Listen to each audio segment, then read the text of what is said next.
You and Kevin hang out after work? No. No? Never went out to dinner?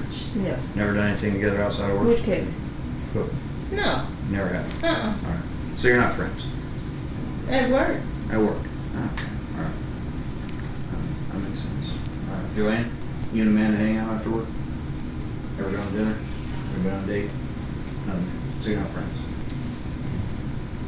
At work. Alright. So, here's an interesting thing. Pretty close group. Pretty tight. We got each other's back. We'd help each other in a crisis. Something happened, we'd be there. But we don't hang out with each other after work, in general, right? Most of the people in this room don't hang out with most of the people in this room on a social basis after work. And so, what we're really saying is, there's a difference between a work relationship and a social relationship, right? Not that one's better, one's worse, one's, I mean, some of the people I'm closest with in my life are in this room. But we don't go to dinner and hang out. Some people I go to dinner and hang out with are not my closest friends, right? So it doesn't have anything to do with that. It has to do with it's a different interaction. One of the things we all have to do is interact with other people. One of the mistakes we make that I've been reading a little bit about, one of the mistakes we make is to assume that this relationship is the same as one of those relationships.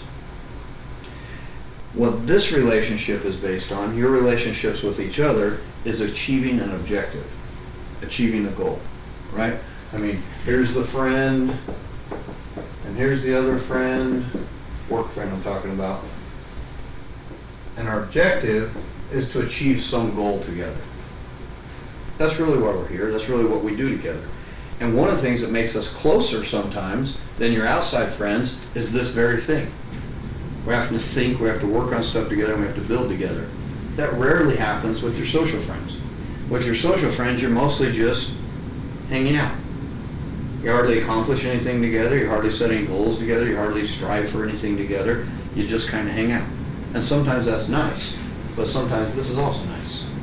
You kind of need both things, okay? But the mistake is then to treat a social friend, or think you would treat a social friend like you would treat this friend. And to think that you need to have that same kind of interaction. And to think that you need to say, well gosh, you know, my friends that I go to dinner with, I don't talk to like that, or they don't talk to me like that. That's normal, because that's a different kind of friend.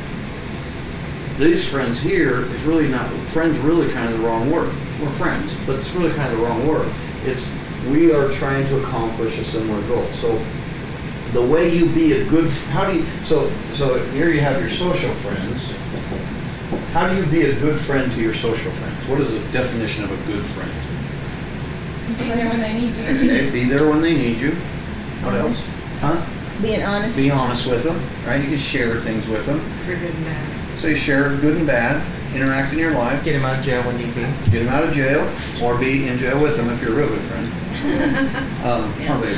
Okay, no, I actually said whoever just said, it sounded like whoever just said this thing about Good and being bad. there, good and bad, it sounded like said be good and bad, and I'm like, what? That's a what different just kind of friend. What just happened here? That's a different Not kind of for this, friend, you know? right? So here's the point. That's not really true up here. Okay? Up here, it's all about can we accomplish this goal together. Okay? And so it's not surprising if you think about it that it's not the same type of interaction. So how then are you a good friend here? We don't think about this. What does a good friend at work do differently than a good friend here?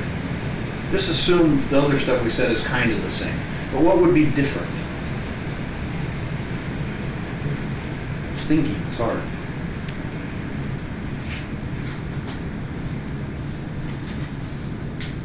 What would a good friend here think about? The goal, keeping you on track, helping you reach that goal. What to do to help? Yeah, or more, most of, all of those are good. This is what I got out of the book that I thought was really good. How can I contribute? Right? How can I contribute? What is the best thing I can do to help my friends get to here? Not what is the best thing I can do to help them get there. That might be that might be something to think about, but the best thing you can do is figure out what is the thing that you contribute. What is the thing that you bring to the table that nobody else at this table brings to the table that you can contribute to the group? And that takes thinking time, right? Because, I mean, I have to think about that myself. What is it that I contribute that nobody else can do? If I spend my time doing what Kevin can do, I'm not doing what I should be doing. If I spend my time doing what Chrissy can do, then I'm not doing what I should be doing. What is the unique thing that only I can contribute to the group? That only I bring? And what can I do with that? And each of us should have our own answer to that, but you have to think about that. But if you do think about that, that's really what a good friend in this environment does. What a really good friend is says, what can I do to contribute? What can I bring to this meeting that would contribute the most benefit? Not to them, to this. Because that is what contributes to them in the long run. Okay? A little bit different in this. And I think, Cynthia, if you don't think about that distinction, we've never thought about the fact that with our social friends, we don't do that. With our social friends, we just hang out and talk, and we're there, and we do. Actually, what you do is usually talk about their friends over at their other place. Right? Their friends that they're doing this with. And your friends that you're doing this with. Because what else are you going to talk about? Or kids or things like that, but rarely do it. So that makes sense as a different kind of relationship. You don't have to have this kind of friend at work. You have to have this kind of friend at work. And it's a different kind of friendship. And I think when we get the two things confused is when we start to have interpersonal conflict. We start to think that this is supposed to be one of these. And that's not the case. Right? Kim and Kevin are probably never going to hang out. But that's okay, they can be friends. This kind of friend. And that's cool. Alright, so I just thought that was kind of a unique distinction when you stop to think about it and think, wait a minute, am I thinking they're a social friend or a work friend?